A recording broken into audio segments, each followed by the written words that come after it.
सुप्रभात विद्यार्थियों, आज हम करेंगे नया टॉपिक उपसर्ग, जिसे इंग्लिश में प्रीफिक्स कहा जाता है।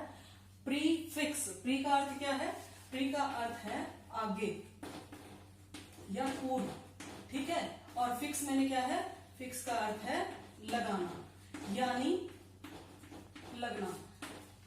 यानी उपसर्ग वे शब्दांश हैं जो किसी शब्द के आगे जुड़कर उसके अर्थ को बदल देते हैं। तो उपसर्ग क्या है बच्चों? जो कि उपसर्ग भी जो है ये दो शब्दों के मेल से बना है। उप गण सर्ग। उप का अर्थ होता है समीप और सर्ग का अर्थ है निर्माण करना। यानी किसी एक शब्द के आगे जुड़कर समीप बैठकर एक नए शब्द का निर्माण करना। यानी उपसर्ग वे शब्दांश हैं, ये शब्द नहीं है, ये शब्दांश हैं जो किसी मूल शब्द के आगे लगकर उसके अर्थ को बदल देते हैं। जैसे बच्चों, यश क्या है? यश एक शब्द है, इसके आगे अगर हम कर देते हैं अप, ये अप क्या है? अप क्या? उपसर्ग है। और यश क्या है? यश मूल शब्द है। तो मूल शब्द के आगे लगकर इसका अर्थ बदल जाता है। यश में क्या होता है? कीर्ति, ठीक है। और अपयश उसका ऑपोजिट है, विपरीत शब्द है, तो उसका अर्थ बदल गया। इसी तरह जैसे है बल, बल यानी शक्ति, ठीक है। बल क्या है? यहां पर मूल शब्द है।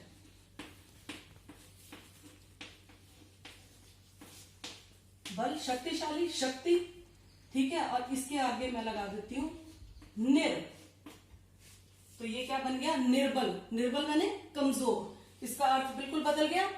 तो उपसर्ग क्या है बच्चों? उपसर्ग वे शब्दांश हैं जो किसी मूल शब्द के आगे लगकर उसके अर्थ को बदल देते हैं। समझ में आ गया बेटे सबको इतना कि उपसर्ग क्या है? उपसर्ग दो शब्दों के मेल से बना है, उप जमा सर्ग।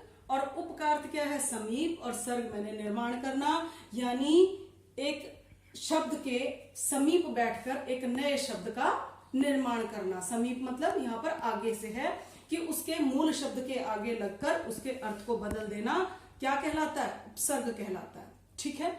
अब उपसर्ग जो है कितने प्रकार का, इसके टाइप्स कितनी हैं? तो उपसर्ग 5 प्रकार के हैं। तो देखिए, हाँ तो बच्चों अब हम करेंगे उपसर्ग के भेद। उपसर्ग के कितने भेद हैं बेटे? 5 भेद हैं। पहला है संस्कृत के भेद, जो कि आज हम करेंगे।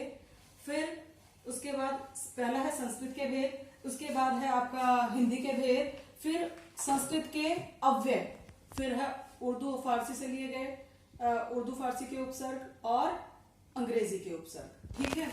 तो हम अब पहले पढ़ेंगे आज संस्कृत के उपसर्ग। संस्कृत के उपसर्ग जो है बेटे, ये तत्सम शब्द हैं और इनका हिंदी में प्रयोग किया जाता है। जैसे आ से देखिए, हमने आ से शब्द बनाया आगमन। अब आ क्या है? यहां पर आ जो है आपका उपसर्ग है और गमन क्या है? मूल शब्द है, ठीक। इसी तरह आलेख, आ क्या है? यहां पर उपसर्ग है और लेख क्या है? ये इसका मूल शब्द है। निर्बल, अब यहां पर र के नीचे हलंत लगाया गया है। जो ये ऊपर र होता है, ये आधा र होता है, और आधा र जो हमें आधा कोई भी वर्ण हमने शो करना होता है तो उसके लिए हम क्या करते हैं? हलंत लगाते हैं।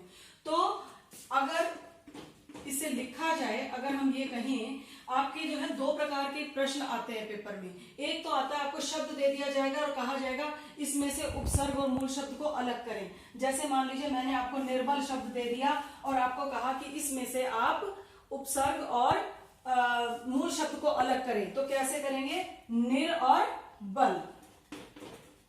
अब आपको पता है बल का अपना एक मीनिंग है, ठीक है। और निर लग गया तो क्या हो गया? कमजोर, अर्थ बदल गया। तो मूल शब्द का के आगे लगकर ये शब्दांश उसका मूल शब्द का अर्थ बदल देते हैं। जबकि बेटे जो हमारे उपसर्ग हैं, जो हमारे ये शब्दांश हैं, इनका स्वतंत्र रूप से कोई अर्थ नहीं होता, ठीक है। अब निर घन बल, ये क्या बन गया हमारा? निर्बल। इसी तरह धन क्या है? पैसा, ठीक है। धन का पता है सभी को, धन का अर्थ है पैसा। आगे लग गया निर, देखिए निर्धन धन, निर्धन मैंने क्या होता है, जिसके पास पैसा ना हो, ठीक है, गरीब। समझ में आया? तो बेटे जब उपसर्ग किसी मूल शब्द के आगे लगकर उसके अर्थ को बदल देते हैं, देखिए इसी तरह सुपुत्र, सु, अब पुत्र था, पुत्र क्या था यहाँ पर मूल शब्द था, और सु क्या था यहाँ उपसर्ग था। पुत्र मैंने बेटा, सुपुत्र मतलब अच्छा बेटा, ठीक है।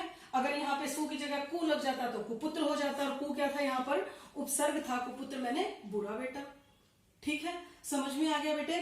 तो उपसर्ग वे शब्दांश हैं जो मूल शब्द के आगे लगकर उसके अर्थ को बदल देते हैं, और ऐसा नहीं है कि इसका अर्थ हमेशा विपरीत ही हो, विलोम ही हो, पर्यायवाची भी हो जाते हैं। उसके नजदीक वाले जैसे शुद्ध, शुद्ध के आगे देखिए, शुद्ध एक शब्द है, मूल शब्द है शुद्ध, उसके अगर आगे मैं आ लगा देती हूं उपसर्ग तो वो बन जाएगा अशुद्ध। शुद्ध का मतलब क्या होता है? साफ स्वच्छ, लेकिन अशुद्ध मतलब जो बिल्कुल साफ ना हो। किंतु मैं इसको, ये तो हो गया इसका ऑपोजिट, लेकिन अगर मैं कर देती हूं विशुद्ध, वी भी क्या है? वी भी एक उपसर्ग है। अगर मैंने वी लगा दिया तो विशुद्ध का अर्थ जो होता है वो शुद्ध के आसपास ही होता है। तो जरूरी नहीं है कि विलोम शब्द ही हो, हमेशा ऑपोजिट ही हो, ऐसा नहीं है। अर्थ बदल देगा, अर्थ में परिवर्तन आ जाएगा। अर्थ में जब परिवर्तन उत्पन्न हो जाएगा तो वो क्या होगा? उपसर्ग से नया शब्दांश, उपसर्ग से नया शब्द बनेगा। तो सभी को समझ में आ गया बेटे? इसी तरह से उपकार, उप लिया मैंने, उप में क्या था यहाँ पर? उप क्या था? एक उपसर्ग था, मैंने उप में इसको हटा दिया तो क्या था? ये कार एक मूल शब्द था, उसके आगे उप लगा दिया। उपकार किसी का भला करना, किंतु अपकार कर देती हूं तो कार तो मूल शब्द था, लेकिन अप क्या था यहाँ पर? यहाँ पर उपसर्ग था। तो दो तरह के प्रश्न आएंगे बच्चों। एक आएगा कि एक हम आपको, जैसे मैंने उप दे दिया कि उप से दो उप उपसर्ग का प्रयोग करते हुए दो नए शब्दों की रचना करें, ठीक है। इसी तरह दूसरा प्रश्न क्या आएगा? दूसरा प्रश्न इस तरीके से आ सकता है कि आपको एक शब्द दे दिया जाए और ये कहा जाए इसमें से मूल शब्द और उपसर्ग को अलग करो। समझ में आ गया बेटे कि किस तरीके से उसकी रचना की जाती है? एक चीज का सभी ने ध्यान रखना है कि बेटा जब हम उपसर्ग को मूल शब्द के साथ प्रयोग करते हैं तो उसका अर्थ होना जरूरी है। अब आपको कहा जाए आ से कोई शब्द बनाए, आपने लिख दिया आम, आम भी एक शब्द है, किंतु जब मैं आम शब्द से, ये मैंने आम बना दिया, आम एक शब्द है नो डाउट, लेकिन आ में से, अब यहां पर आम में से मैंने आ को अलग कर दिया, आ एक मेरा उपसर्ग था, तो मां क्या रह गया? मां एक मूल शब्द है, क्या इसका कोई अर्थ है?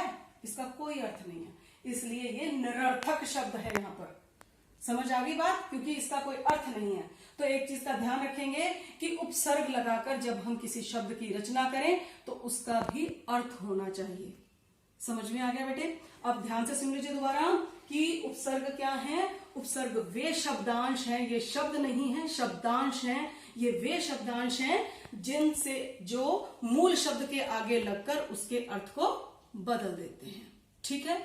ये इसके कितने भेद हैं? इसके 5 भेद हैं। पहला आज हमने किया संस्कृत के भेद, दूसरा क्या है आपका हिंदी के उपसर्ग, तीसरा है उर्दू के या फारसी के उपसर्ग, चौथा है संस्कृत के अव्यय, और 5वां आ जाता है आपका अंग्रेजी के उपसर्ग। ठीक है बेटा, तो आज हम इतना ही करेंगे। अब आपने संस्कृत के उपसर्ग से आपके पृष्ठ संख्या 57 पर दिए गए हैं, ये जितने भी फर्स्ट कॉलम में दिए गए हैं ये आपने सभी याद करने हैं। इससे आपको जो आसान लगते हैं 3-3 शब्द, 2-2 शब्द अच्छे से याद कर लीजिए ताकि पेपर में आए तो आप उसको कर सकें। ठीक है, धन्यवाद।